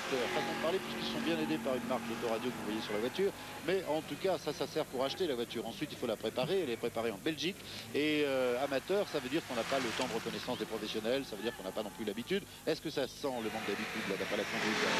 Vous savez, c'est un amateur qui court beaucoup. Il courait en production, il court partout. Il y a des amateurs qui sont au même niveau que les professionnels. Vous savez, il y a des amateurs en cyclisme qui ont un niveau de professionnel. Hein, des gens comme vous qui connaissez bien Daniel Levaux et compagnie. Mais ils ont donc moins de moyens quand même. Moins de moyens, c'est évident. Quoique lui a quand même un sponsor important, oui, d'après ce que je vois. Et ce sont des gens qui structurent bien leur façon de courir au niveau de la série et qui ont, je ne veux pas dire les facilités d'une usine, c'est évident, parce qu'une usine a des moyens illimités ou quasiment illimités. C'est évident qu'au niveau de l'entraînement et des moyens techniques, ils sont toujours pénalisés. On ne peut pas le nier. Alors ceux qui nous ont rejoints dans ce reportage depuis quelques minutes et qui n'ont pas vécu le début du reportage de savent peut-être pas que nous avions reconnu ce parcours de lumière à 1000 mètres d'altitude enneigé il y a 2 semaines et malheureusement le temps nous a joué des tours, les conditions atmosphériques ont été considérablement modifiées ces dernières semaines, cette dernière semaine. Il y a eu un redout qui fait attraper et un début de parcours tout à l'heure qui était un petit peu humide et qui a séché au fur et à mesure. 1,44 c'est assez loin, je ne sais pas si Van der Gutt peut nous présenter un petit ralenti là, mais je ne pense pas qu'il y ait grand intérêt, d'autant qu'il y a monsieur Ballas qui va s'élancer maintenant et c'est intéressant de se pencher sur le cas de Ballas. Bernard Giraud à 1 minute de son départ sur une Alpha GTV, tout ça c'est un bon pilote et en plus c'est une voiture qui marche bien dans sa catégorie. Un espoir du sport automobile français. Ça va, pas trop le trac, pas trop anxieux avant cette première spéciale?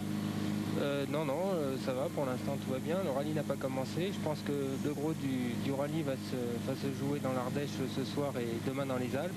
Enfin, cette première spéciale est intéressante. En plus, elle est télévisée, donc on est vraiment content d'y participer. Votre ambition? Mon ambition, c'est de remporter le groupe A et j'espère que la neige sera au rendez-vous car avec notre Alfa Romeo Coupé Sprint, nous espérons la neige au maximum. C'est une voiture très agile sur terrain glissant. Voilà, son coéquipier s'appelle Lenné et l'an dernier, Ballas s'était affronté avec Loubet.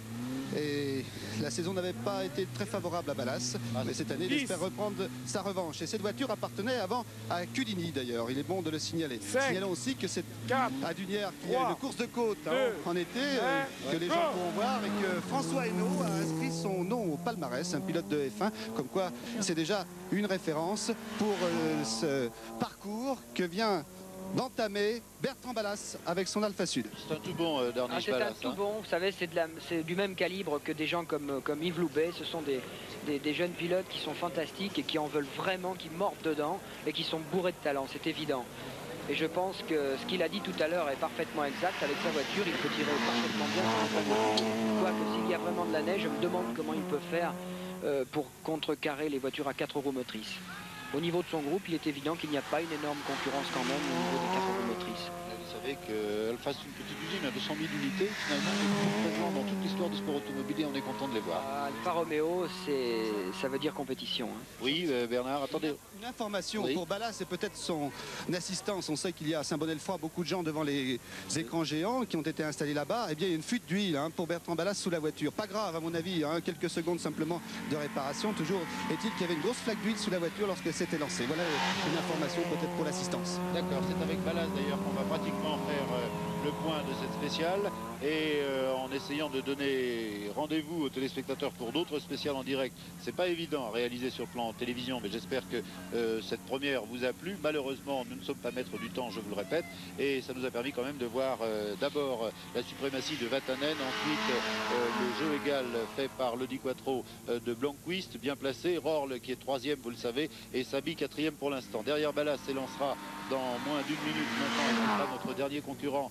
une Citroën pilotée par Choma, une Visa 1000 pistes, et ce sera le dernier temps d'ailleurs, des temps qui pour l'instant ne sont pas comparables évidemment au groupe B. On est passé dans d'autres groupes ici, le groupe A, et vous avez vu aussi la groupe N tout à l'heure de Felter avec Nico Demuth. Et maintenant au départ, Choma, Maurice Choma, Bernard Giraud. Oui, qui lui a pris une option différente. Il a pris des pneus slick par rapport à ses coéquipiers de chez Citroën. Maurice Choma, pourquoi des pneus slick? Parce que j'ai l'impression que ça a séché. Il y a quelques endroits très humides, mais je préfère prendre les slicks là, pour essayer de gagner quelques dixièmes. Le parcours de liaison, le routier n'a pas été trop éprouvant? Le routier par rapport à la concentration ou après la concentration, non, on a eu une manifestation, autrement ça s'est tout bien passé. Oui, une manifestation qui s'est heureusement bien arrangée par la suite et dans quelques secondes, dans 21 secondes exactement, eh bien Choma va s'élancer. Il est de Château-Arnoux dans les Alpes de Haute-Provence. Il a 30 ans, il a fait de la moto, il a terminé 2e du Tour de France moto et il a remporté les terres de Provence. Choma, spécialiste théoriquement de la terre. Alors là, il n'est pas trop avantagé, bien au contraire. Et il va s'élancer, Bruno Choma. 3, 2, 1, go. C'est parti, départ réussi. Ah oui, très bon départ. Alors que les téléspectateurs ne ressentent pas toujours aussi, c'est qu'à l'intérieur d'un rallye, Bernard Darniche, il y a des bagarres extraordinaires. Là, il y a en particulier un trophée Visa à 1000 pistes. Oui, et puis en plus, Ça va être une belle au sein de bataille. l'équipe, il est évident que c'est à celui qui va faire le meilleur temps de l'équipe parce que la comparaison est tout à fait normale entre des voitures équivalentes. Ah, vous pensez que Verrier ensuite puisse modifier les pilotes suivant Oui, je pense quand même. Et là, il est capable de faire le meilleur temps parce que d'une part, la route beaucoup plus sèche, vous voyez, ça ne vaporise plus derrière les voitures. On voit que l'eau n'est plus soulevée comme au départ du rallye. Et il va certainement bien utiliser ses pneus maintenant. Alors, ce qui est intéressant justement pour confirmer ce que vous venez de nous proposer ici, cette considération, c'est le temps d'une autre, par exemple de celle Andruet. En mi-parcours, il avait fait 56,78 Andruet et c'était le... Ah non, c'était pas le meilleur temps, il y avait Chauche qui avait fait 56,06 avec la même voiture. On va voir, la 56,06 devrait passer. Non, 57,02, ça fait une seconde. Ouais. C'est Chauche qui a fait le meilleur temps pour l'instant, mais Choma est mieux qu'Andruet. Hein. Ah non, c'est équivalent. C'est très très proche. Pourtant, il devrait être plus vite parce que la route a nettement séché quand même maintenant. Dites-moi, dans les voitures comme ça où il n'y a pas énormément de puissance, mais c'est leur qualité parce qu'elles sont légères aussi, est-ce que le poids du pilote et du copilote peut jouer parce que ça peut varier de 10 ou 20 plus kilos? Complètement, je vais vous citer les essais que nous faisions à la Régie Renault avec les Alpines, avec ou sans coéquipier, c'est-à-dire 60 kg d'écart dans la voiture. Nous avions chiffré ça à peu près 1 seconde au kilomètre d'écart, c'est énorme. C'est tout simplement incroyable. Quand on voit les kilomètres de spécial qu'il peut y avoir dans le rallye, ça peut expliquer les écarts. Mais vous savez que là, je plains vraiment les pilotes du rallye de Monte-Carlo parce que sur un terrain tel qu'il est, très peu enneigé, ça va être une horreur. Parce que rouler avec des slicks, avec des risques de plaques de glace, ça va être épouvantable pour les nerfs et pour tous ces gens pendant 8 jours. Alors, après Choma, Maurice qui s'était lancé avec la Visa, voici une deuxième Renault. La première que nous avions vue, c'était celle de Snowbeck qui partait avec, j'allais dire, le dossard, c'est-à-dire le numéro 10. Et juste derrière, Bernard Giroux, ce sera, et notre dernière voiture et notre adieu, la Renault 5 Turbo de Nielsen, je pense. Nielsen, qui est associé à Iversen. Et il a une Renault 5 Turbo, privée. Oui. Ça vaut combien ça à l'achat, cette voiture? Combien ça vaut, Bernard Darniche, à l'achat, une Renault 5 Turbo privée? 25? J'ai pas du tout la moindre idée du prix. Je pense que c'est la... ça vaut 27. Hein. Oui. Disons que le budget pour un privé est d'environ 600 000 francs, hein, si jamais on veut faire le rallye dans de bonnes conditions. Minimum, hein, 600 000 francs avec ce genre de voiture. Et après, il y aura Christian Dorsch, on ne le verra pas, mais je crois qu'il faut le signaler. Il faut signaler sa présence, car c'est un habitué et un fidèle du Monte-Carlo, Christian Dorsch, qui fut l'élève de Mäkinen. Il suivra derrière avec une Visa 4x4, alors que dans quelques secondes, remercions les chronométreurs et il faut saluer aussi l'organisation de l'Automobile Club de Monaco. Il y a des commissaires français, monégasques aussi, mais surtout français, qui sont tout au long du parcours et qui vont passer leur nuit comme ça, dans le froid, dans la neige peut-être. Durant ces 5 jours, l'arrivée du Monte-Carlo étant prévue à Monaco vendredi. Il a des pneus, oui. Il a des pneus neige. Oui, à sculpture très prononcée. Les pneus neige, et là il s'est planté complètement, il va faire un temps minable. Ouais, c'est un Danois, il n'a pas dû reconnaître beaucoup à mon avis, et il est venu ici pour s'amuser, surtout sur la glace et sur le verglas. Hein. Oui, mais là c'est loupé. Hein. Enfin, sur la neige aussi. Comme on dit, il a tout faux. Il a tout faux, on va comparer ses temps, alors avec une voiture comparable, évidemment, Snowbeck. Jean-Louis Bernardelli, Snowbeck, il avait réussi un bon temps, 54-52 à mi-parcours, et là, ça, avec ce type de pneu, il devrait être beaucoup plus loin. 54-52, oh là là là là là là. Il est comme un morceau de beurre dans une poêle chaude. Oui, ça se balade un peu partout. On peut dire qu'il y a beaucoup de pilotage là. Ah, pas du tout, non, il subit ses pneus, les pneus deviennent totalement élastiques, très mouvants sous la voiture, et on a l'impression d'avoir des billes sous la voiture, et c'est infernal à conduire.